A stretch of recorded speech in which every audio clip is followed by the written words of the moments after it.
Hello, good evening, ladies and gentlemen. Good day, ladies and gentlemen, wherever you are around the world. I'm Joshua Amatare, your host on today's special program. And last week we had such a great time. Hope you were able to join us. And those of you who are joining us for the first time, please share this link with your friends, share this link with your family. We're going to be having an interesting topic today, and we're going to be discussing with a special guest all the way from the UK. And like you can see, as our topic today, we're discussing unveiling the Friends Africa project.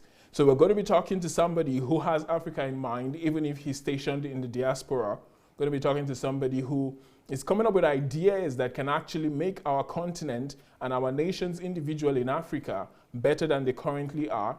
And he went beyond complaining. He went beyond just mourning about the problems that we face to actually coming up with, a solution to some of the ills that our society is facing right now. And I believe that a lot of us have been at home for a while now, thanks to the pandemic. And it's a blessing in disguise for some people, as much as many have been lost, and we really mourn their loss. But it's also giving most of the world a time to reflect, a time to slow down and reconfigure the way they're doing things. So I believe that at the end of today's show, you would have, a good insight into how life is meant to be lived, into how Africans are meant to think, and into what it takes to actually bring change or bring about change in different areas of society according to whatever it is that you choose. So please welcome our guest with me all the way from the UK. He goes by the name of John Fagbola. Hello, Mr. John. Welcome to today's show. Fantastic. How is it over there in the UK?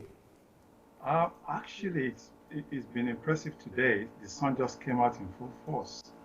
Um, well, I mean, I would have maybe sat outside to enjoy the sun and maybe do the interview in the sun, but at the same time, people are playing music in their houses and everywhere is a bit noisy at the background. So, All right. So that's one of the disadvantages of having everybody back in the house at this time. Everybody's yeah, looking for one thing or the other to use to entertain themselves.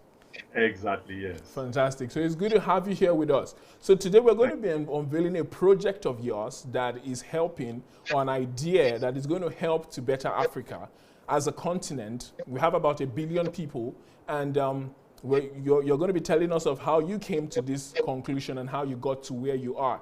Because I'm sure you know in the UK, there are a lot of Africans, there are a lot of Nigerians, but not every one of them is thinking about going back. In fact, some of them pray against going back home. If you tell them, oh, you're going to go back home someday, they'll say, God forbid. But you are somebody who is thinking ahead of such people, and we really want to know what it is that spurred you on to come up with an initiative such as this for Africa. So what is it that, spurred you on to come up with this Friends Africa project? There are so many things actually, but it's something that has been in my heart for a long time because looking at people, innovators like Pastor Adelaja, All right. they're, yeah, they're strong inspiration sources for people like us because he comes on the internet and shares a lot of ideas. And quite often, most of the time I'm there, I just keep quiet and listen to what he's drinking everything in. Unfortunately, most people don't seem to reason the way he thinks, and they just go there to criticize him, and they're not thinking that, reflecting on some of the ideas that he's dropping, that they themselves can pick it up and go and work on it and make the environment to be better, which is unfortunate. But at the same time, there are a couple of people, not just myself, who have been thinking of doing something about Africa for some time. And one of the things that really helped me was about 2 years ago, I went to run a project in Africa. This was in Morocco, Casablanca in Africa. And meeting other Africans there, sitting down and discussing a lot of things about Africa, I just told myself, we've got to do something about all this. And with some of the ideas that Pastor Adelaja has been bringing up on this channel as well, I just said, it's getting to that time where we've got to do something about it. And at the same time, a lot of Africans are going on social media all the time. So I just said, we need to have a forum whereby, almost like a platform, whereby all of us, I mean, the way we discuss things in Africa is different from the way the West discuss things. There are ways that we can get to the root of matters with our passion, with our enthusiasm, and the drive.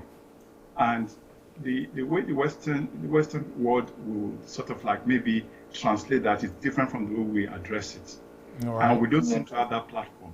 So I just thought that that would be a good idea to do something about it. All right, fantastic. You said you went to Casablanca, Morocco. Did you see Yes, some similarities? Because you've been in Nigeria, I believe you grew up in Nigeria. So yes, did you see any similarities between the problems they faced and the problems that we faced in Nigeria, or is our problem unique just to ours? no, it's not unique. It's the same. In fact, that project took me to Togo, Okay. Benin. And while being there, it's the same thing. The people, I mean, the culture, everything seems to be the same. I mean, you can, as you know, Africans, we are loud. So in Morocco, people are loud. In Benin, Togo, people are loud. In Nigeria, people are loud. I mean, people just express themselves the way they want to express themselves. Full of life The and enthusiasm, huh? Exactly. The cold temperature is not holding anybody back from saying everything was warm, so you can just feel the environment. So no, everything is the same. The problems, the challenges are the same, except for the fact that Morocco seems to be a bit more developed in comparison with Nigeria. All right. So, what is it about this Friends Africa project that you think is unique? What is it that makes it different from anything else that is out there? What is this Friends Africa project about? I wouldn't say it's 100% different from anything out there. I mean, you've got the likes of Facebook, you've got the likes of Twitter, and many other social media platforms coming up. All But right. the things that are a bit unique about it is that, for example, you have people, I mean, a vast number of Nigerians, maybe about uh, 50 million going online on Facebook. In fact, as I think about July last year, about 100 million Nigerians were on Facebook. I mean, were on the internet, and Okay. 80% of that were on Facebook. I mean, that was just the average for that particular month. And having said that, people use all those platforms. Uh, it's like they're providing content for Facebook and all these other social media platforms without really getting much out of it. So I just felt that if we can replicate something similar, I'm not saying we're going to be another Facebook. It's not impossible because we've got the technical ability. We've got so many people in our team who have the technical ability to do that. But if we can just do a percentage, a little bit of replicating that for specifically for Africans, it will sort of like address a lot of issues that are being discussed, especially maybe with Pastor Adelaja and other African social media. Uh, Influencers. yeah, exactly, influencers. And when they do that, it will make people to be much more better educated and better aware of what needs to be done in Africa. So, Okay. So and what is this Friends Africa project? Is it a social media platform or is it just a forum like LinkedIn? Or what would you liken it to? What exactly is it? it's a little bit of everything. There's a portion for professionals on the platform, whereby professionals can link up and discuss their issues and maybe seek jobs and do all those things, almost similar to LinkedIn. But there also, but the main part is the social media aspect, whereby people can um, do things the way they feel they should do it without any restriction. When I say restrictions, it's not that you can just do anything that is foul or anything like that is dirty. No, but with a good amount of freedom, like Africans do it. And in the process of doing that, you get rewarded for it as well because there is a section for it that almost every single action that you take on that platform, you get rewarded with points. And these are Okay. points that you can convert.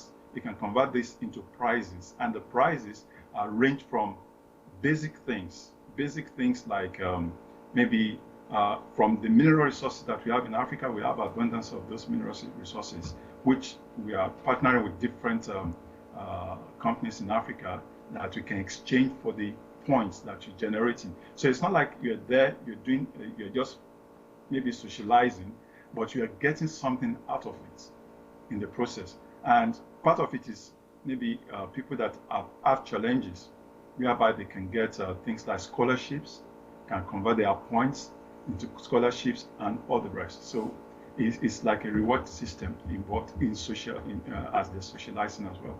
Wow, that's quite innovative. So people don't just waste time on the platform. They're able to Yeah. do things that are constructive, build up points, and then convert those points to real life tangible goods and services that they might need. Is that correct? Exactly. And part of it is like, for example, I've seen quite a few people, a number of people coming online saying that their relatives in Africa, especially people in the diaspora, are asking them for money, are asking them for different kinds of things. These are things that people in Africa, even people in diaspora, they can get involved and in the process acquire the points. As those points, they can use it to convert, so nobody can complain that, oh, so and so is not sending me anything. They too, they can experience what it means to work hard, because people in the diaspora, they are usually working hard for every penny that they earn, which most people in Africa, they don't understand that. They think people in the diaspora, all they see is just get on the streets, there's gold everywhere, they just pick all the things that no, it's not like that. They can do a little bit of, and in the process, they are also learning, because the platform is for learning as well. There's a section on the platform whereby people can be educated, and it's not that they are being charged for it. There are things that they can, in the process, they are just logging onto the website, interacting with other people, and the process learning from different things, and also getting rewarded for it. So it's win-win for everybody. Okay.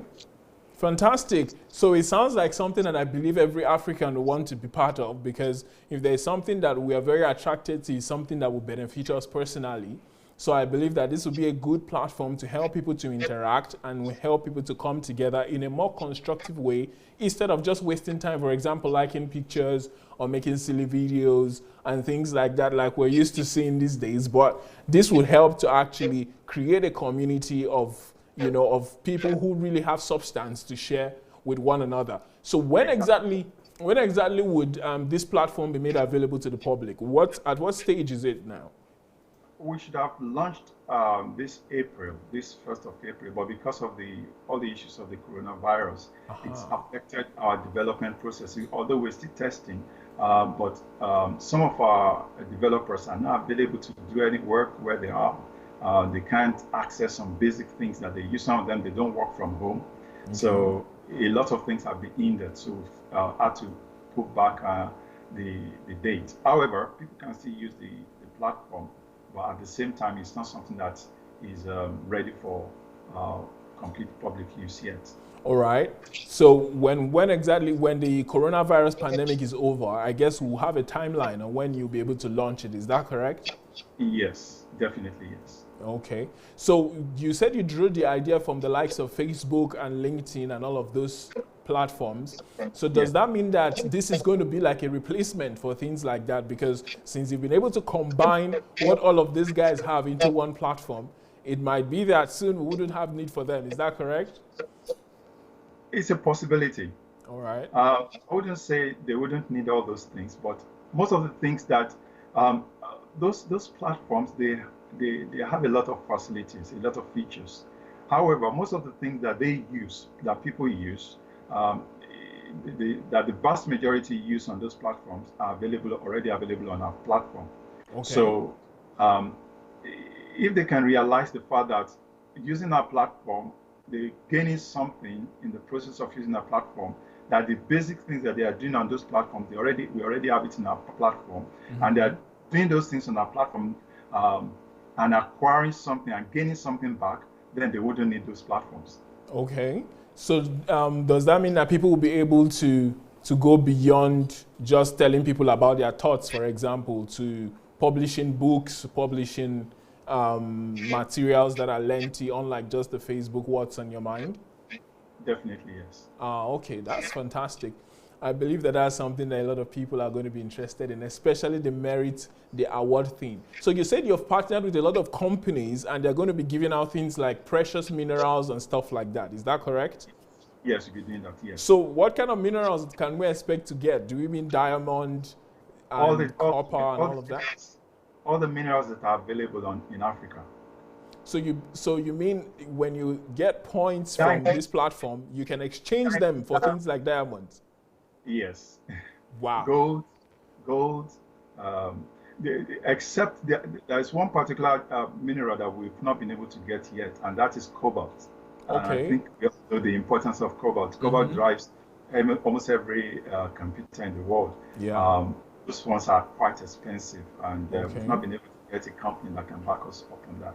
But apart from that, things like silver, gold, we already have companies for gold, diamond, sapphire, uh, tanzanite, garnet, all those mineral resources, they are available that people can exchange for points. But then you've got to earn the points in the first instance before you can get those things.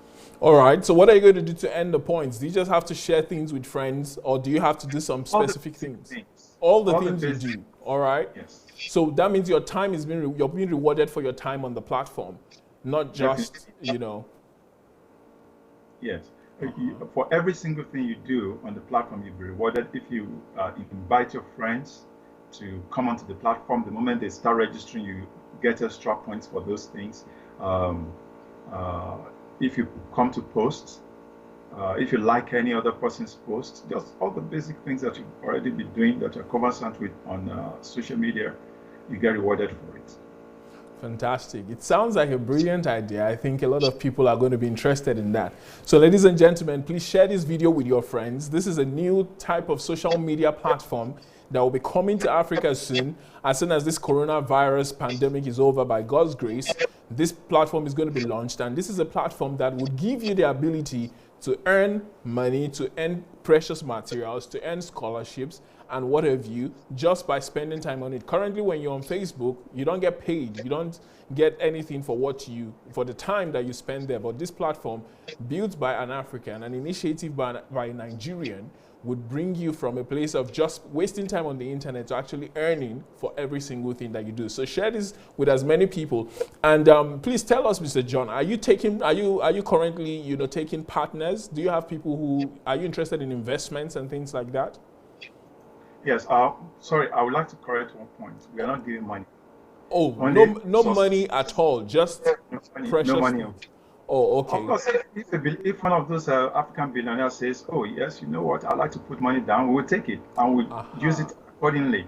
I Okay. mean, at the same time, what we want to be doing is the instead of giving people money, we want to be giving resources that's going to help them to that they can use back in their own communities. All right. If, except if, for example, the mineral resources that are available in Africa, like gold and all this other stuff, they collect that and they go to resell it. That's fine with them if that's what Okay. they want. Okay.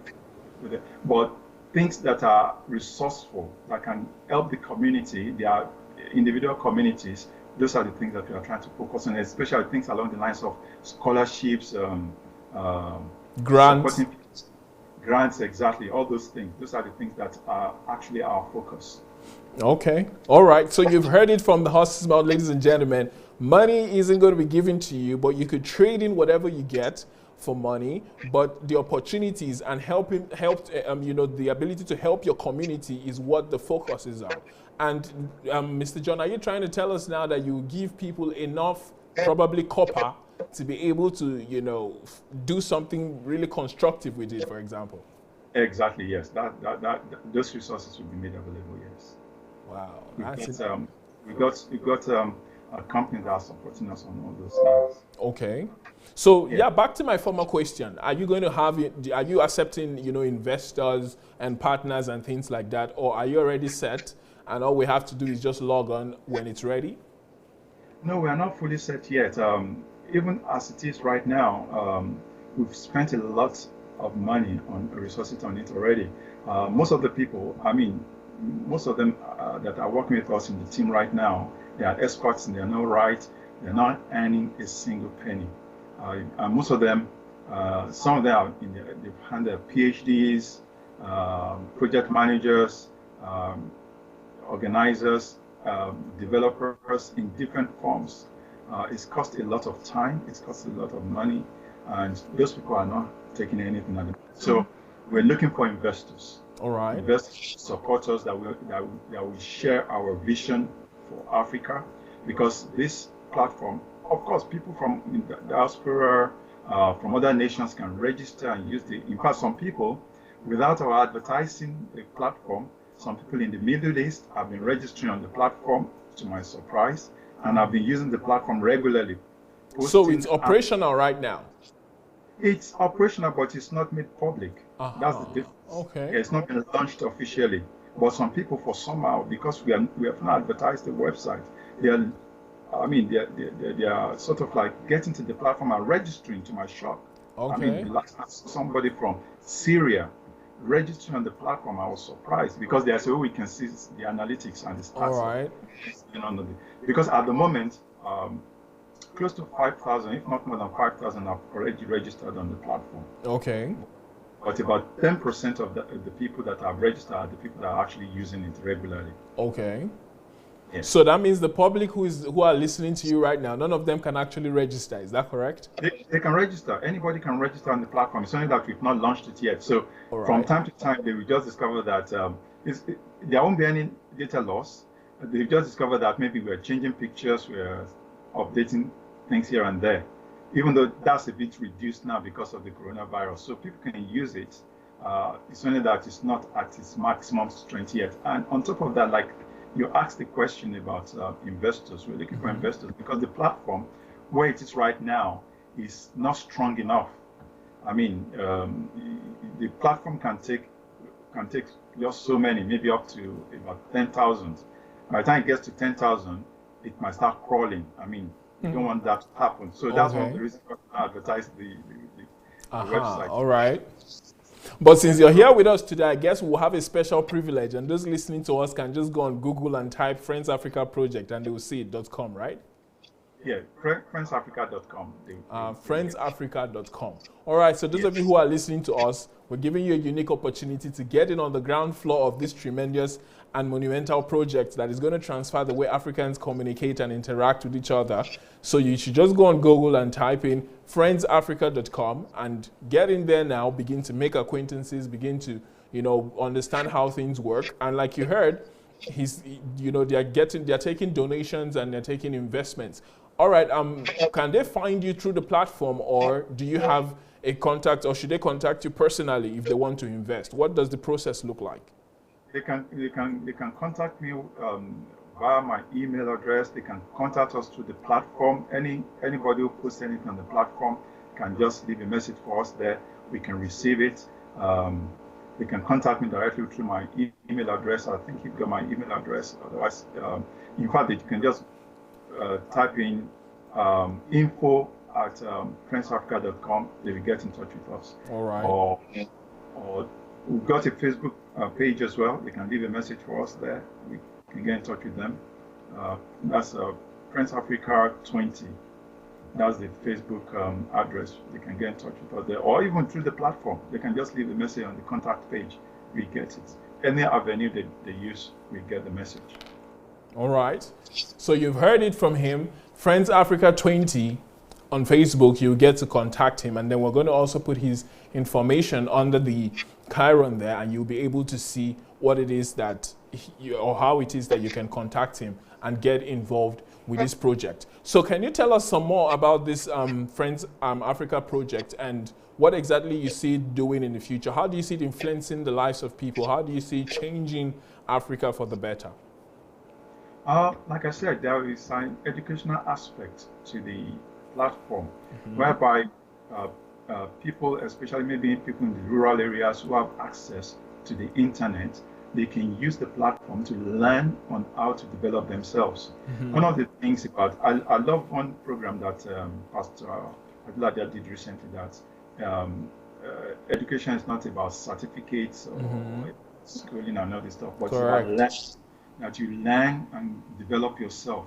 In the process of developing yourself, you add value to yourself. And that's what the platform is about as well. It's not, like you said, it's not just about socializing and just telling everybody, this is what I had for breakfast this morning. No, it's more about developing yourself and learning as well. And whereby people are interacting with other people, maybe in the diaspora or in the same professional field, and they are exchanging ideas. That's what it's about. So the exchange of ideas, that is what it's mainly about. Yeah, ladies Yes. and gentlemen, those of you listening to us, if you have ideas and you're looking for partners and you're looking for people who will join you in building whatever project you have that you're passionate, I think it's unique for Africa. Am I correct? So Yes. go on that platform and begin to connect with people of like minds, and I believe it will go a long way to transform our nation. So you said you traveled far and you saw that this is something that Africa needs, and you were able to build a team. Can you tell us how some of that transpired? How exactly did you go about that? Some of the team members are people I've worked with in the past. Okay. Uh, some we just maintain we met online All and right. we've maintained a network of communication. But some, like Dr. Isaac, our African organizer, I've never met him physically before, but we've had discussions on the internet, All right. and he's passionate about Africa, and he's well experienced in so many things. In fact, he's a lecturer, All right. and uh, Is he also a Nigerian? he's in Nigeria. Yes, he's Oh, in okay. So Nigeria. he's Nigerian and he's based in Nigeria. But Yes, you were still able to connect online and then build such a wonderful platform. exactly. And we've got other people in South Africa, in Kenya. We've got representatives there. We've got somebody in Egypt, in Morocco. People, some of them we've worked together before. All right. And the moment I shared the vision about the project with them, they just said, "We're on board. What do you want us to do?" And we've got some developers who are experts in their own right as well, All right. in Europe, who are also looking to be part of the team. We got and we work with some partners, development company in Canada as well as supporters, and in India. So we've got different network of support, but sometimes the funding might not be there for them to be able to give the maximum support that they can. All right. Yes. So what is it? You said all these people are willing to help. So what has the reception been like whenever you talk to people about building a project in Africa? Has it been a positive reception, skeptic, or Positive. completely pessimistic? No, there's never been any single pessimism about it. Everybody's been positive. Like I said, sometimes some of them are engaged in their own projects. I mean, maybe professional activities. But as soon as they have a little bit of time, they are with us and asking, John, what's the next phase? What do you want us to do? And that's the way everything has been developed so far, and it's been quite exciting. Sometimes challenging, but it's been quite exciting. Like for example, we're developing a robust analytics system for whereby people that are using the platform, they can see all their activities. They'll be able to follow themselves. I mean, see the way they are performing, the activities they are involved in, the interactions they are making. We've got some people developing that for us, which is quite wonderful. But there's a lot of work that is going on at the background of the whole project. Fantastic. So what do you think Africa is going to look like in the next few years? Because from the looks of things, Africa is the new big thing in the world, because every other continent seems to be either still, like North America, for example, is fully developed and they're having, some people might even say they're on the decline in a way. And then we have Europe having its own issues. But Africa seems to be a very fertile ground, and many people seem to suddenly be waking up to the great potential that Africa has. So what is that? What do you think that looks like from your end and from the group of people you interact with? It's the opportunities are, I would say, they are just endless to an extent. I mean, having grown up in Africa, I've seen a lot of things around me, untapped resources that people have not touched at all. They are there. Creative minds. A lot of Africans that are in the diaspora, they are looking for a way to even go back to Africa with their wealth of knowledge as well. And all this can combine into a big and a huge network of resources, creative resources for Africa, that is going to maybe in the process of interacting with people who are in Africa even right now. So the opportunities are just massive. But having said that, part of the things that we still lack in development are these technological processes. We still lack these things in Africa. And with people in the diaspora, with our interactions, I think all these areas are going to be well developed. I mean, we can compare like for example, all the servers that we'll be using, barely in Africa at the moment. But with the improvement of the resources and the structural development in Africa, like for example in Nigeria, I was still interacting with somebody in Nigeria recently and saying that basic electricity, they don't have it. Love to host, like for example, we love to have our data, because part of the development that we're looking forward to is having a data center. We want to be able to develop our data center in Africa. I mean, something similar to Oracle. No, sort of, but if you're aware of Google or maybe Facebook, they have data centers whereby the computer systems that they're using, they have massive land for it. These are the opportunities there in Africa. But just a little bit of the structural development is lacking. Once that is available, you can just imagine the amount of jobs that will be created through that means, and at the same time, the amount of opportunities that's going to be for businesses in Africa to be able to sort of like trade with the rest of the world. Because most of the things that they will be needing that at the moment is lacking for them, they'll be made available right there at their doorstep in Africa. All right. So do you plan on basing in Nigeria, or what African country do you think would give this platform the best opportunity to have all that it needs? You talked about land, and I believe that with some of the things you're talking about, the government will have to get involved. So where do you think is going to be the most receptive, or are you still weighing your options? You're trying to make me to become political now, because any country that wants to host us, I mean, that would be wonderful. But like I said, there are some basic structural facilities that must be in place. You have electricity 24/7. The last thing you want is for you to have a platform that everybody is using, and the next thing is there is no electricity. Nobody can get on access to the platform. Then it becomes useless. But having said that, one of the things that we plan to do is to have different data centers across Africa. So it's not that we're going to just be in one place. We're going to be in different places. We want to have a place maybe in West Africa, in the south, in the north, in the eastern part of Africa. So that's why we're trying to create a network of teams around Africa at the same time. So it's not going to be a centralized system. It's going to be decentralized across the continent, so that different people will have different accesses, and things will not be as clustered as they might be going by our climate over there. It's still going to be centralized. We've not picked any country at the moment. At the moment, we are based in London. All right. Ideally, we'd like to be in somewhere in Africa that we know that the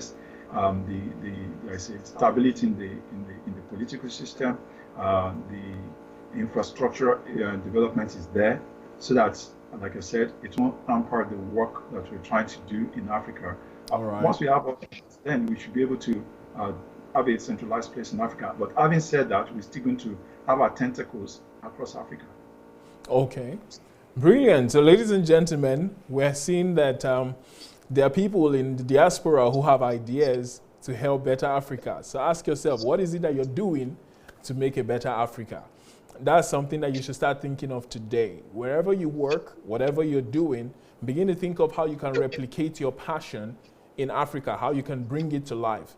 Like Mr. John has said, the moment he had a vision and began to share it, a lot of people who he didn't even know before that time began to come around, and they became interested. Many of them were willing to leave their own projects or spend time away from their own primary projects to help work on this thing. And they had great enthusiasm because they can see that Africa is the next big thing, is the next frontier of greatness that the world is going to see. So Africa is waiting for each and every one of us. We all have to be personally responsible for solving the problems that we are passionate about. For example, if you're passionate about electricity, he talked about electricity not being available all over the continent and mostly in some countries. What can you do to make that happen? If you're an electrical engineer in Europe, or you have some experience with power and how to generate it, you could always go back to Africa and try to see how you can bring some of those systems from Europe, from North America, from Asia, wherever you are, to work in Africa. So if you're passionate about the school system, if you're passionate about the law structure, if you're passionate about the medical sector, you can always come and build, because like Mr. John has said, there are a lot of opportunities. The opportunities in Africa right now are limitless, and there are a lot of people that are willing to partner with you to get things to work. And on this platform, Friends Africa platform, you would find people who are like-minded that will make things work. So I have another question for you, Mr. John. When this platform is finally ready, is it something that, like you said, 10,000 people might be able to come in? Is it something that can hold 500 million people, at least half of Africa's population? Yes. Yes.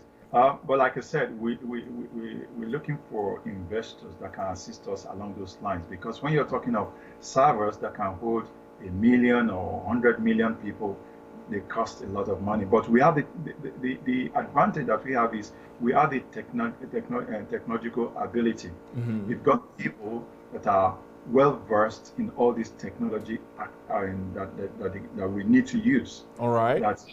We've got the expertise of what we need. So it's not about maybe we're lacking in any area except the funding that's going to support all these systems. We've got all that in place. Okay, so does that mean, so they're hoping that when 50 million people join and they become active, hope the resources will not run out and each and every one of them will be able to get paid?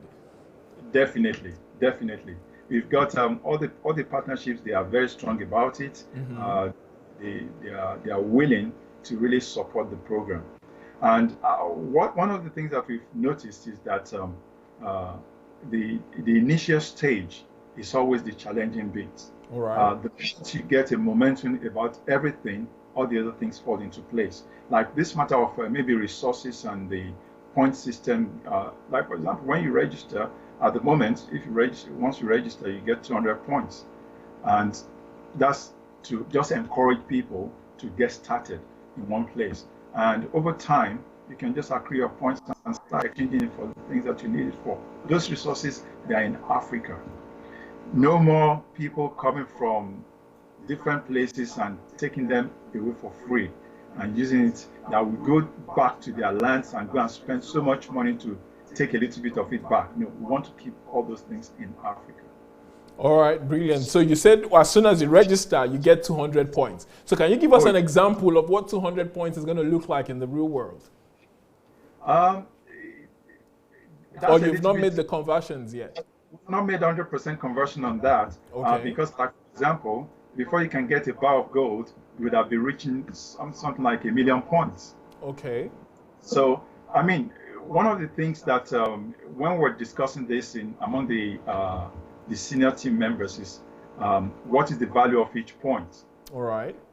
Yes, but you just said that. Look, can you compare the fact that you are getting a reward with a place where you are not getting anything at all? Okay. It's variable. So the reward system is there to just encourage. That's the basis. It's just to encourage people that, look, being on this platform is not just being free. It's not that we are asking you to come and pay money to do anything, but it's for you to be able to take advantage of all the things that the platform can provide for you, especially in educating yourself, in making yourself to be better, in being able to help your environment. All right. That's the major thing that we are actually looking for. People that are willing to put something back into their communities. So that's why we introduced the point system, to encourage them to be able to do that. All right. I see that you're very passionate about people helping their communities. So what is it that is different about the mentality? Because normally people believe in Africa that the government is supposed to do everything for us and the government is supposed to fix everything. So what exactly is this communal idea that you have, and how did it come about? It's part of Pastor Sunday Adelaja's thinking as well. All right. We shouldn't wait for the government to do everything. The government can't do everything. In fact, who is the government? We are the government. Correct. So we should do things ourselves. There's a lot that we can do by ourselves.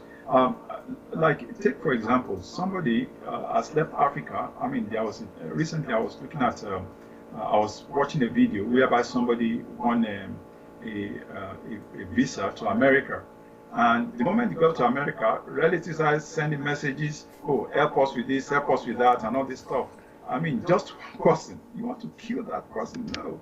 The person is there to even study in the first instance. It's not that he gets there when he gets there, everybody is celebrating, he becomes a millionaire. It doesn't happen.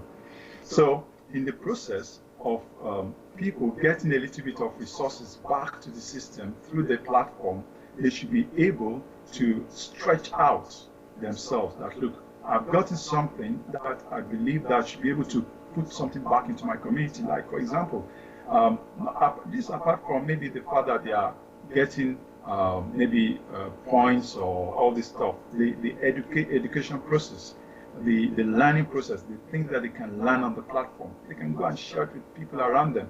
And those people in the process can come back on the platform and get something for themselves as well. So it's a platform that will help, that is meant to sort of like go far and wide, not just like build something that is like maybe horizontal. Everything's supposed to be so that is vertical. It's supposed to be going horizontally to helping environment and communities.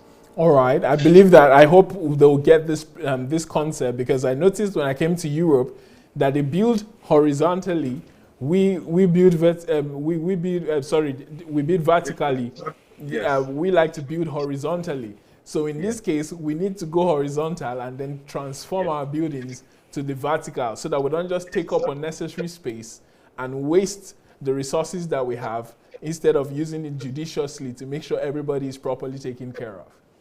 Exactly. Like for example, like that guy that traveled to America recently, and instead of people coming trying to tell him or maybe send messages to him, help us with this, help us with that, they are gaining something for themselves, and in the process, they won't be bothering the other person.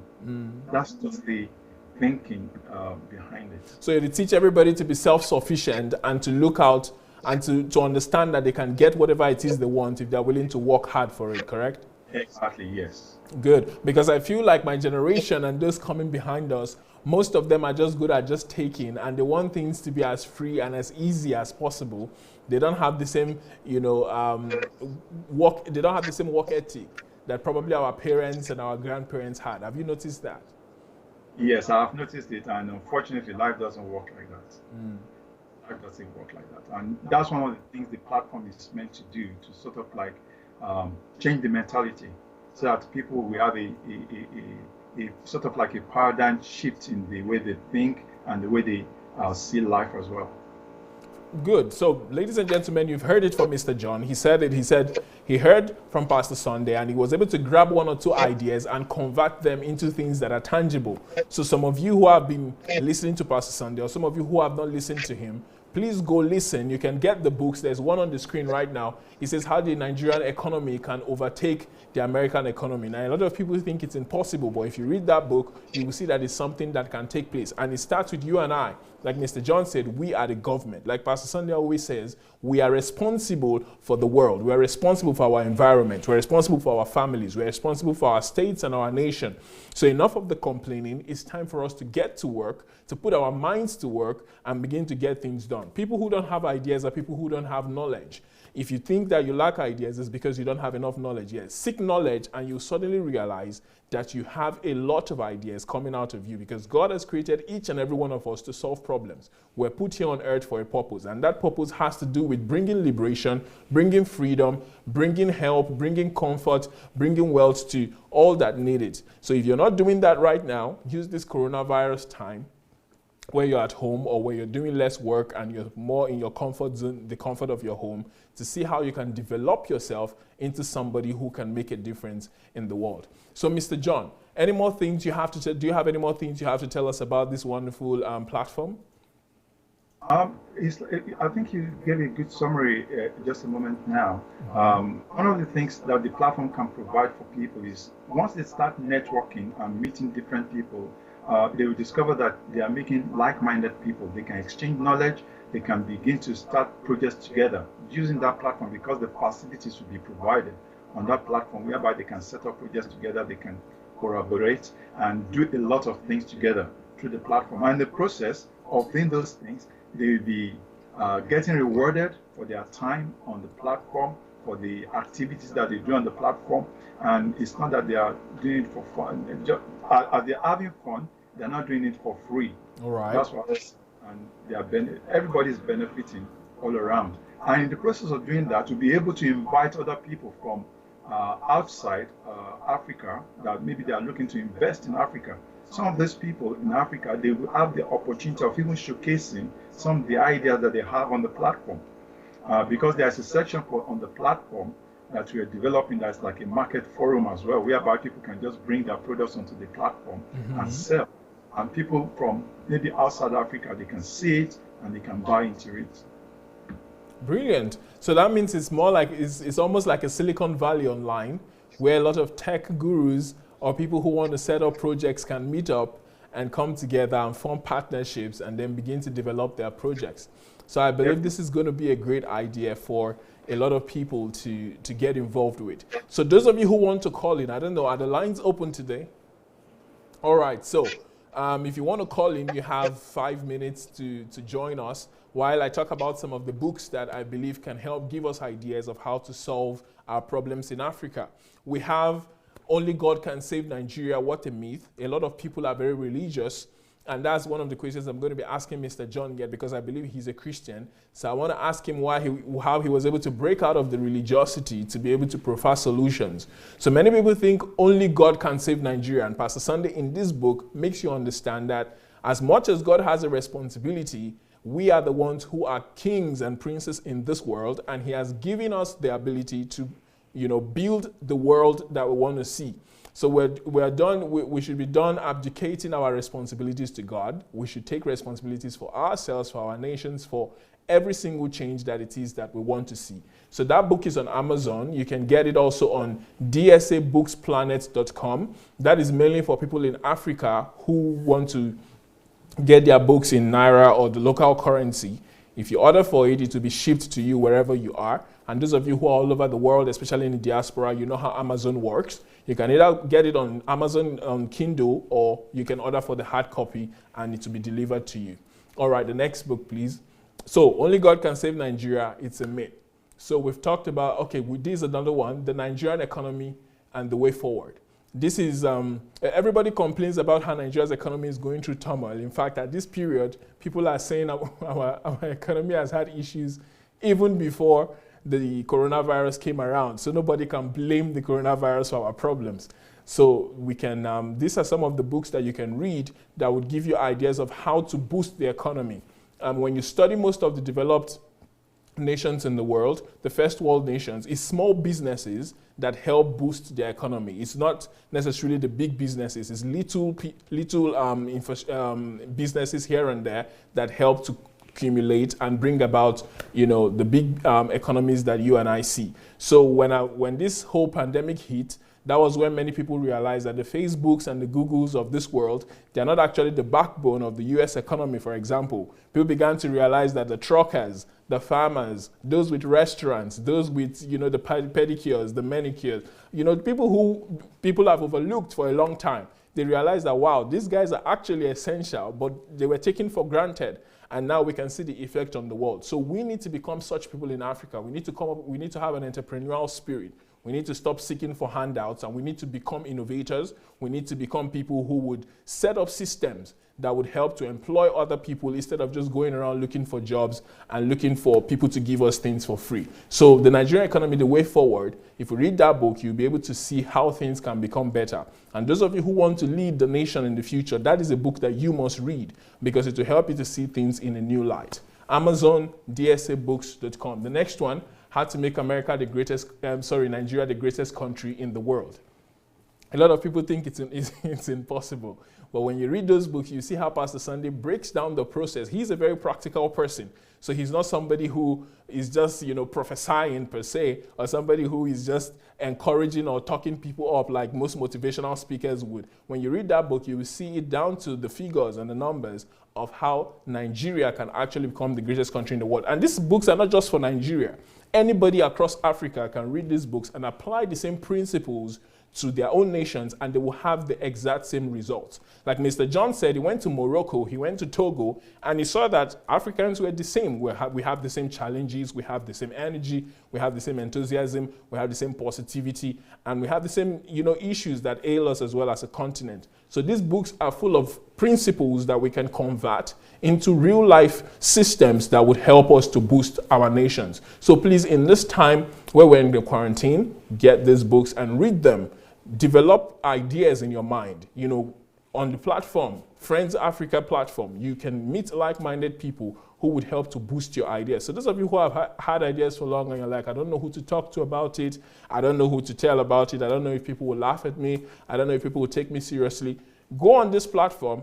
And like Mr. John said, he found like-minded people all over the world. He's now working with people from India, from Canada, from the UK, from different parts of Africa, and they're all willing to join. You would be surprised that there are many people willing to work with you as well. So don't give up. Get out there, look for people who have the same, passion as you do, and you'll be surprised with the results that you have. So back to you, Mr. John. How did you break out of the only God will save Nigeria mold to begin to do things that are real? Because I want to believe that you're a Christian. Am I correct? Yes, I am. Okay. And you're somebody who goes to church regularly? Oh, yes. I have a community of believers that I worship with regularly. I've been a Christian for more than 2-3 decades now. Wow. So you've been a Christian for over 30 years. So why is it that you were able to do something that is quite practical as compared to, I'm sure you know that a lot of people are just content with praying, but you have set up something that is, out of the religious sphere that we're used to. Like in churches, you don't hear of building systems. In churches, you don't hear of setting up social media platforms. All you hear is have faith, God will do it, pray, fast, read your Bible, and that has not made us a very productive society. So how is it that you're able to break out of that mold of religiosity into doing something that is tangible and that really helps people? I think it's a accumulation of so many things. All right. I was born to a business-oriented family. Okay. And Dad used to run pharmaceutical industry with plastic making industry. So I was born into that environment whereby you're industrial. Okay. But being a Christian doesn't take that off you, even to be even smarter, because I always tell people that most of the things I have known today, apart from the fact that I did science, I would say call myself a scientist, that most of the things I've known today, I learned them from the Bible. This matter of social media, you can see everything in the Bible as well. If you read your Bible, you will see that Jesus Christ was always out there with people, creating relationships. Networking, people that people would overlook, like the woman by the Samaritan woman by the well. She would relate with them, commoners and all this stuff. That's social media.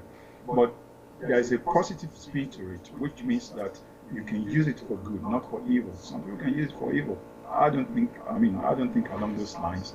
So it's not just about praying. Praying is good, reading the Bible is good, but there's also a practical aspect to it. Like somebody would say in those days, you're not just heavenly good and earthly useless. So it's good to be both, that you are heaven bound. Yes, good. It's good to go to heaven, but you are still on this earth.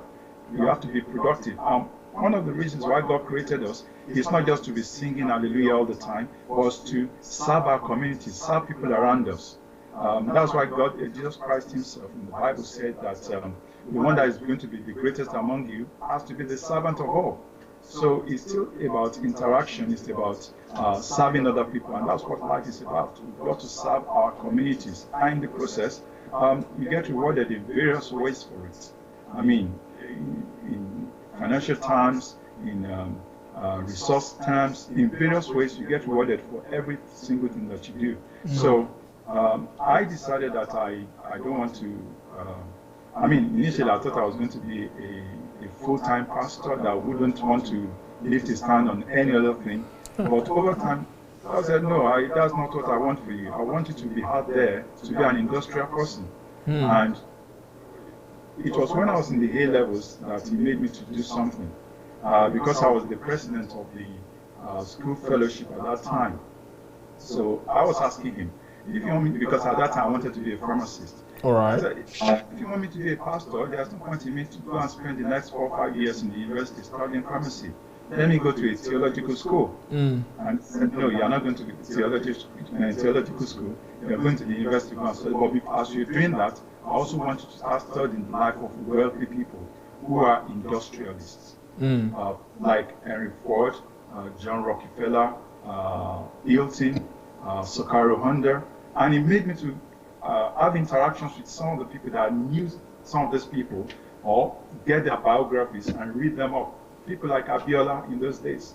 I was reading all the things that I could find on them. I was reading, so I was that background development of me as well. All In right. practical terms, the family and all this at the same time, studying and reading about people and interacting with people. Because at those times, I used to meet wealthy people and I would ask them, "How did you make it? What was the thing that you were doing?"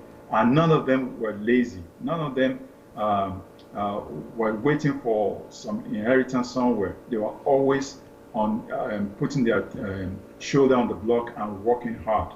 So that sort of like laid a background for me. And then it was at a church called Deeper Life, which is a little bit of an history with Pastor Adelaja as well. And the general overseer of that church at the time was always a very hard-working man. And tried to pass that trait across to the people that were attending the church. So all those things were sort of like embedded in me. So you will never find me being idle, doing nothing.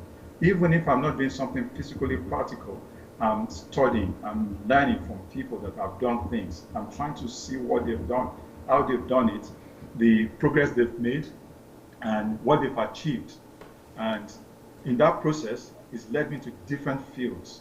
And I can discuss with experts in their fields. No matter the field, I can discuss at least to a certain level. I wouldn't say I know it all, but to an extent, I can discuss with experts in their field. Why? Because I was always giving myself to learning, to studying, and that's helped me with the background to this project as well.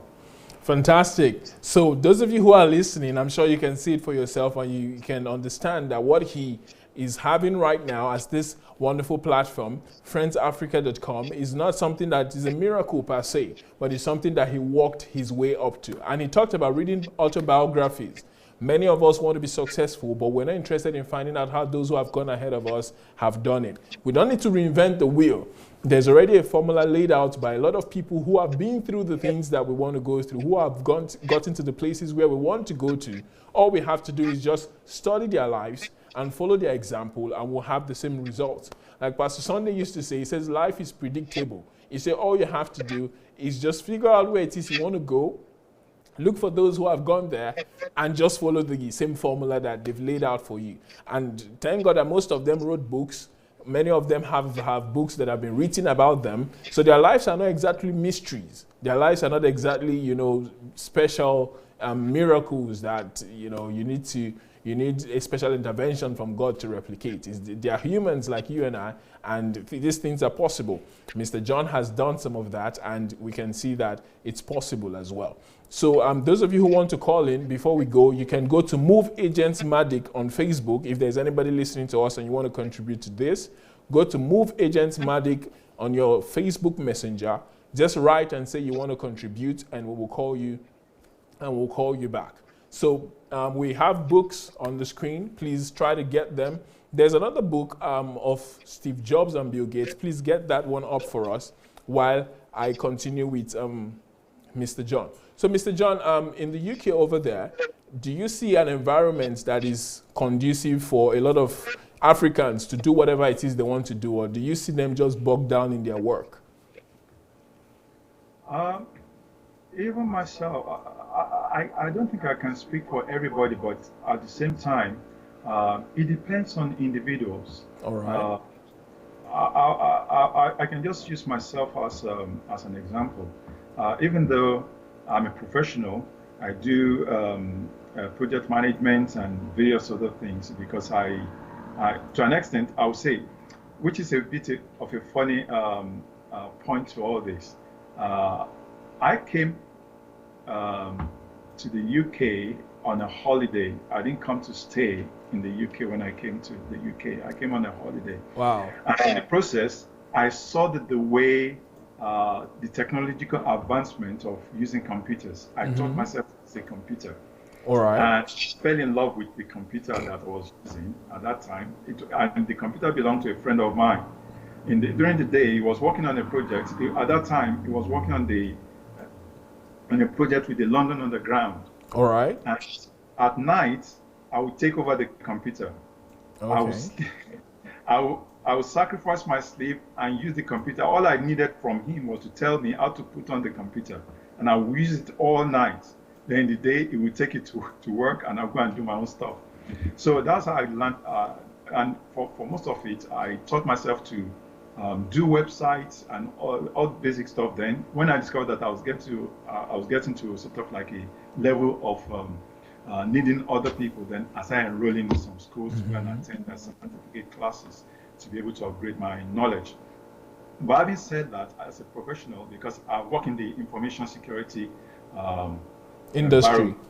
Yes. But having said that, on the side, it was like I was doing my own stuff as well. I was getting myself involved in, I was sort of like setting up personal projects for myself. Okay. And part of the projects that I set up for myself were, like, for example, like development of something called Roomba water. I don't know if you've seen something like this. No, I've not. Yes, I developed this one, and it's more like, which has a little bit of flavor of my background, being born in a pharmaceutical industry, but also as a scientist as well, and researching at my own spare time into some of these things.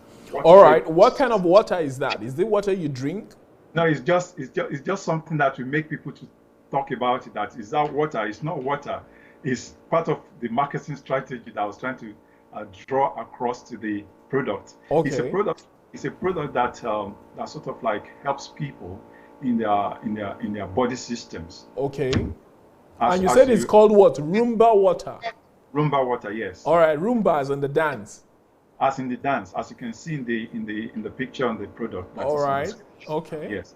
Yes. It's like two people dancing. Okay. And that comes from the Roomba dance that is influenced by Africa in Brazil. Yeah.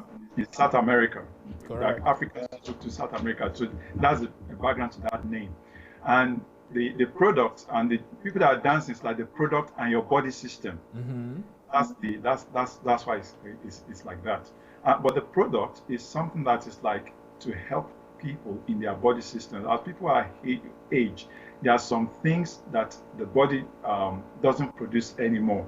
Okay. And that is things along the lines of antioxidants. All right. Which causes oxidants. The body experiences oxidative stress, and that leads to inflammation. Inflammation leads to diseases in the body. Now, during the process of trying to create this product, I interacted with a lot of pharmacists, a lot of doctors, trying to get to the background. What exactly is causing all these issues of people maybe dying of cancer, of having all these problems in their body systems? And the pointer is always at inflammation. I said, okay, if it's inflammation that is causing all these things, what is causing the inflammation? Can we stop it? Can we address those issues? So that was what led me to some of these things, and I was able to compound the constituent of it. It's not, I wouldn't say it's a medical stuff, it's something that's a supplement. It's meant to supplement your natural diet. Okay. Yes. And it's based on, in fact, at some point I had to travel to Italy. I had to check on the blue zones of the world where people live longer. And I went to interact with people there. What exactly were they eating? How is their lifestyle? What exactly are they doing that is not making them to be susceptible to this inflammation that is making them to have diseases? So I was able to get things along those lines, speak to experts, then I was able to make a formula, and that has led to this Roomba water. So as I was doing this, coupled with my professional activities as well. So it depends. So anyone who is in the West, maybe in the UK, for example, it depends on what they want to do. I have my vision of what I want to do with my life, and one of it is to help people. For example, not to have inflammation in their body, not to have diseases. Not, to, I mean, if anybody, you can live. There's a way you can live life and live in good health, and the opportunity is there if you want to take advantage of it. So I applied myself along those lines, and these are some of the results. And at the same time, I was still working, doing my professional activity. So it depends on what you want to do. But at the same time, all these opportunities are available in Africa as well. You can do it. Brilliant. So your Roomba water, is it available online? Can people order for it? And do you have it in Africa as well? No, it's not in Africa because of there is a lot of things. There's a lot of red tape that we have to cross in Africa. We need to seek partners who can help us with that. Like, for example, talking of maybe Nigeria. When you get to Nigeria, you have to go through a lot of different registration processes. Yeah, the NAFDAC and all that. NAFDAC and all that. Even though these things are going to, I mean, the products are going to pass NAFDAC requirements, but at the same time, it was just going to be too much for me, so I just didn't bother with taking it to Africa. But if there are people listening right now, they want to sell it in Africa, we can work together on that, and the opportunity is there. In fact, the Friends Africa platform project is a good place whereby we can network with different people who are ready to maybe take these things and use in Africa as well. Brilliant. So this helps people who want to stop or slow the aging process down. Am I correct? Yes. All right. And Africans are interested in looking much younger than they actually are. So this is something that they might be interested in. So is it on sale in the UK at this point? Yes, it's on sale in the UK at this point. I mean, there's another product I'm seeing on the screen right now. It's called Jazz Magnesium Oil. It's a very simple product, but it's highly needed by almost every person in the world. This is another one of your inventions, correct? Yes, I would say innovations. Innovations, all right. Because this product is a magnesium oil. Most people. Sorry, Mr. John. We can hear some sounds over there. Is somebody drilling something? Can you hear it? I think it's my laptop. I can hear the fan in your laptop, probably. Fan, yes, it's a cooling fan of the laptop. Yes. Oh, okay. Yeah. Is it really noisy? You said? Is it really noisy? Yeah, it was coming through. Which is why I said I needed to find out. Probably construction was going on or something. That's the way it sounds over here. Is the laptop? I think there's a lot of processes going on the laptop because I'm always a very busy guy. I think processes are going on, so it should reduce by itself now because I noticed that the CPU just went up. I don't know what. All right. So can I do something else while you handle some of the processes? Can you shut them down? I know. Yes. Everything. All right. So while Mr. John is figuring things out on that side, there's a book, Raising the Next Generation of Steve Jobs and Bill Gates. This is a book that would help you to become an innovator. You can see Mr. John is telling us of his innovations. He's talking about the Friends Africa project, and he's in the IT industry. Meanwhile, he's able to do things that are helping people with their health. He was able to do research and go all the way to Italy to find out why people live longer. So these are ideas that you can also replicate if you're willing to do the work. So Raising the Next Generation of Steve Jobs and Bill Gates, reading this book would open your mind up to understanding that it's not impossible to be like these people. It's not impossible to innovate. It's not impossible to create. It's not impossible to become a billionaire and an influential person, helping people in their billions or in their hundreds of millions if you're willing to put in the work. And this book will teach you the steps that you need to take to become an inventor. When I went through this book, I've not seen anything like it. I've read a lot of books from a lot of people, but most of them just talk about their stories. But this book is intentional about helping to transform you on the inside into somebody who would think as an innovator and somebody who would think like the Bill Gates and the Steve Jobs of this world. These are men who led their industry or who are leading their industry and are changing the world in ways that people cannot even imagine. Right now, Bill Gates has decided that he doesn't even want to do tech anymore, and he's going full-time into philanthropy and helping with the health of the world, and he's leading the charge now against, for example, the coronavirus. He helped with polio. He helped to kick it out completely from a lot of countries in the world, and that's what happens when you apply your mind and you become somebody who wants to really help humanity. So if you get this book on Amazon or dsabooksplanet.com, from those of you who are in Africa, you will see that you'll be able to make a difference in your world with the talents that you have. Nobody is useless. Nobody is too dull to make a difference. Nobody is too small. No matter where you're from, no matter what you do, you can make a difference. Mr. John is showing us that he deviated completely from his expertise or whatever it is that was his job. And you can see that he's creating products that are helping people in other areas. So let's get back to Mr. John now. Mr. John, are you there? Yes, I'm here. All right, the sound is gone now. I'd like to add a point to what you just said about the books of DSA. All right. It's done wonderfully for people in Africa because all these books is made them free on Kindle. Mm-hmm. So I don't think anyone can have any excuse to say, "Oh, I don't have money to buy the book or anything." They can just download. I mean, Kindle is free. You can, there are apps that are free. You can just download this thing and read everything on for free. So. Correct. If you're on Kindle Unlimited, you can read all of DSA's books for free. So thank you for reminding us of that. Yes, thank you.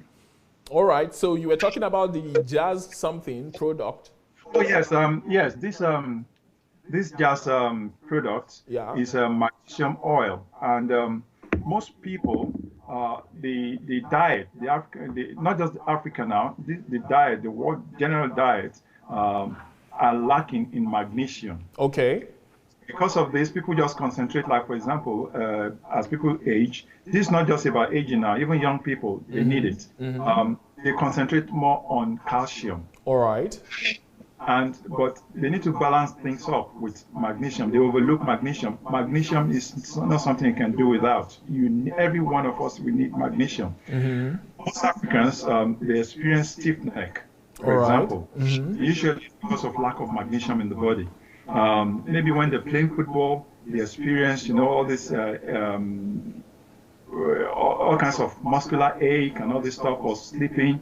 When they lack bed, they start experiencing this backache. These are part of the things that magnesium does. Lack of magnesium causes in the body, deficiency in magnesium. All right. And that's things that this product does. Fantastic. So it's called magnesium oil, am I correct? That's where it comes from. Sorry? It's called magnesium oil. It's magnesium oil. All right. Is that the name of the product? It's called Jazz. Okay, it's just called Jazz. So people who want to get Jazz and the Rumba water, where exactly can they go to get it? They are online. They can get it on our website online. All right. What's your website? What's the name of your website? Rumbawater.com. Sorry, come again? Rumbawater.com. Rumbawater.com, and then you will see the Jazz one there too as well, right? Yes, you can see everything. So is it that you studied pharmacy in school? How exactly did you, because I can see that you have two products now that are pharmaceutically inclined. So is it that that's what you studied, or that's just something that piqued your interest along the way? I studied geology. Okay. Yes. So how did you stumble onto pharmaceutical products? I was born into a pharmaceutical oriented family. Okay, you said that. My dad was a businessman, and he used to hire pharmacists, and I used to sit down with the pharmacists asking questions and all sorts of things. But it wasn't because of that. It was because of my passion as to why people have sicknesses and diseases in their body. Okay. Because people pray, it's good to pray, but there are things that God has provided in nature for our use as well. Mm-hmm. So you can't neglect those things and be going to prayer. I mean, God will just be wondering, what's wrong with you? It's like a child in their house, there's food in the kitchen, and the child is just crying all the time, I'm hungry, I'm hungry. Of course, go into the kitchen and get something and feed yourself. Mm-hmm. And that's what it is. God has provided all these things that we need for life and godliness, like he said. But if we are not using it, that means it's to our disadvantage. Like, for example, visiting one of those blue zones of the world, because there are some zones of the world where you have people live the longest. Yes. You got it in Italy. Unfortunately, people are dying in Italy right now. I don't know. I've not checked the region where they're dying, but there's a particular. It's in Lombardy, the northern region. Okay, this one is not in the northern region. I think this one is in the southern region where people live the longest. They Yes. have the least form of inflammation in Wow. there. And in that area, and there are some zones around the world like that. You got to one in South America, there's one place in America itself. They don't eat all these inflamed foods. They just eat good food. And some of the things they eat, they are natural herbs, for example. All And that's right. called what is inside that Roomba water. So Okay. interacting with people in Italy and in Japan, some of the things that they feed on most of the time, they are what is inside that Roomba water. Okay. That scientists have discovered. These are the key things, key elements that are making these people, that are helping the body systems of these people to live longer, that are helping them to endure more inflammation. So the opportunity is just there. Amazing. So, ladies and gentlemen, we can see that there is no limit to what you can do and to what you can accomplish. He's a geologist. He now works in the IT industry. And now he's also helping people in the pharmaceutical industry and in the health industry. So he's really, really maximizing his potential. And this is a man who is in the UK, a place where many people will tell you they don't have time for anything because they're always working and working and working. But I believe that you're self-employed. Am I correct, Mr. John? Yes, I'm now You self-employed. I see, work as a contractor. fantastic. So he's self-employed and he's doing that. So it's possible. You can do it if you put your mind to it, like he said. And he said it depends on every individual. What choice are you making today? What exactly is it that you want to do that would make a difference, not just for you, but for other people? And you can serve humanity by coming up with products like this that would help solve illnesses, that will help, deviate people from living a life of carelessness and just nothingness to actually doing things that are profitable. So please share this video on your wall, share it with your friends, and this should help inspire young people all over Africa and even in the diaspora to maximize their potentials, and not just to focus on what it is they did in class or whatever it is they did in school.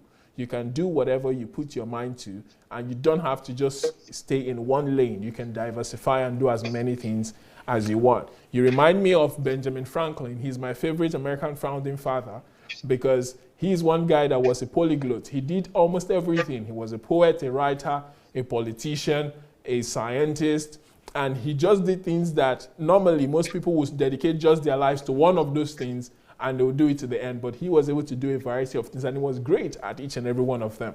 So it shows the potential that we carry as humans, and we are good at saying, oh, greater is he that is in us. We're good at saying we're like God, but we don't create. We don't innovate. We just become, drones in a system. We just do what we're told. We just do office jobs from 9 to 5. We go home and sleep, and we say, oh, thank God it's Saturday, or thank God it's Friday. We relax, and then on Monday, we go back to jobs that we hate. That doesn't have to be the way we live. We can create and make the world a much better place. So before we go, Mr. John, do you have any final words for the viewers today, those in the diaspora and those in Africa? What do you have to tell them?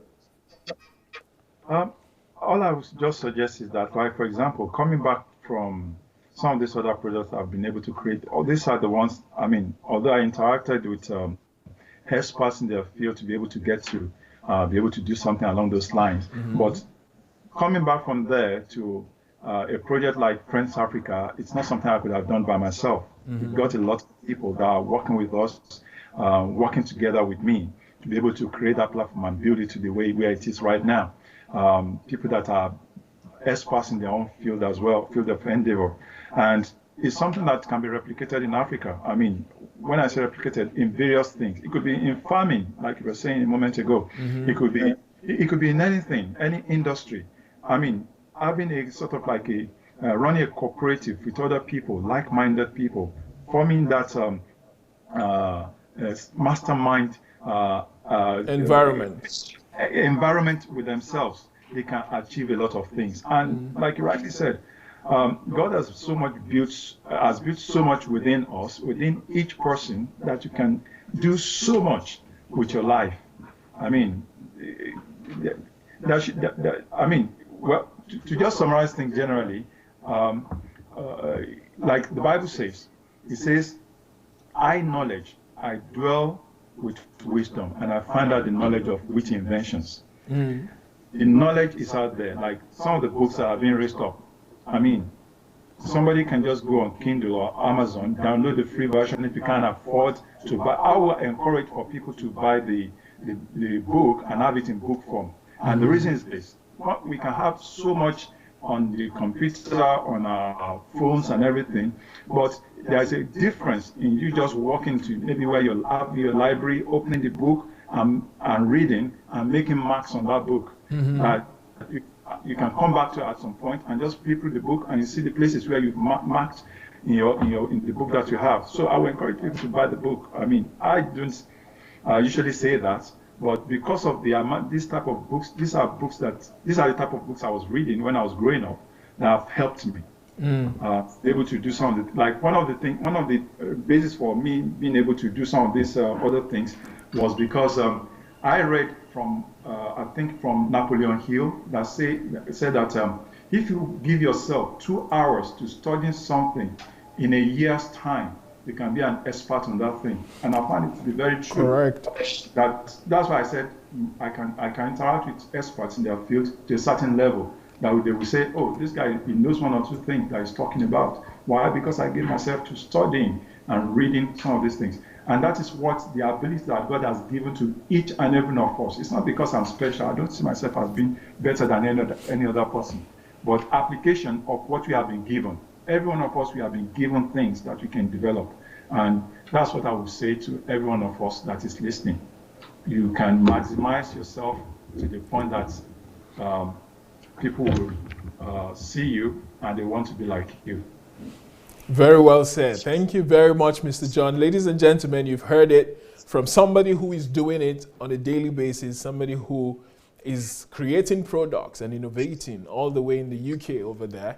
And I don't know, one final question to you. Do you plan on moving back to Nigeria sometime in the future? If the opportunity is there, I will. The way I see things generally, I remember when I first came to the UK, I was always, after acquiring a little bit of knowledge for myself, I was always looking back to going back to Nigeria. And I just had this inspiration. The Lord just spoke to me. There's a way God speaks to my heart and said that where you are can be your home as well. So why not you settle your mind? It took me a while to be able to do that. So I believe that anywhere I am, it doesn't have to be Nigeria, it can be Morocco. To be honest with you, I love Morocco. Morocco is a beautiful. Casablanca, it's a beautiful place, right? And I've been in South Africa as well, Durban. I love Durban. Those places are beautiful places. I mean, Nigeria is beautiful. I mean, I would love to go and live in a village in Africa, to be honest with you, especially in Nigeria. These are beautiful places. We can live anywhere. However, having said that, anywhere I find myself, I call it home. Anywhere. All right. That's a unique take on things. So, ladies and gentlemen, he's able to call anywhere home because of what he has invested in himself. You can do the same thing. We don't have to be restricted to any location to make a difference. Many of us have not met Steve Jobs. Actually, he's dead, but we're using his products. We're enjoying the world today because of what one man in America did many years ago. I'm not sure many of us will get to meet Bill Gates, but we use his products every day and we enjoy them and they make our lives a lot easier. So it's possible to make a difference like John is doing, like those who have gone before us, like Pastor Sunday is doing. And I believe that through these innovations and through this personal responsibility and development, we'll be able to make Nigeria, Togo, Morocco, and everywhere in Africa a much better place and a place that we can all be proud of one day, where people will not have to keep taking off to the West, to go look for a better life, but we'll be able to look around and say, look, everything we want is here, from education to politics to medicine to engineering. We'll be able to be proud of our environment. So thank you very much, Mr. John Fagbola.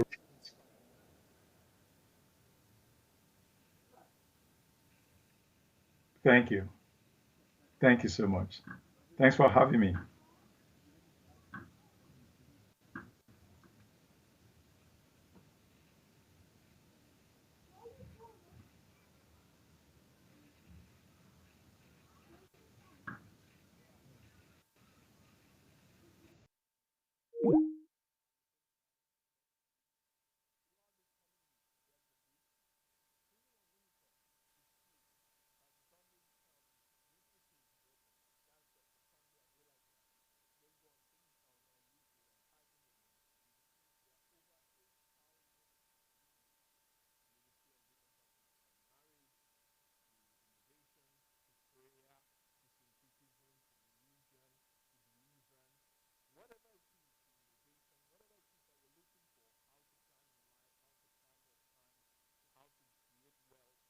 It's like a library on its own. It's like a huge library. So go online, make very judicious use of your time, and you'll be surprised that the more you change on the inside, the better you will become and the more useful you will be to humanity. So up until same time next week, please stay busy, stay active, stay studying, keep improving yourself, and I believe that we'll all be signs and wonders to the world. I'm Joshua Amatare coming to you from Kyiv, Ukraine. God bless you. Have a great weekend and a great week ahead. Bye for now.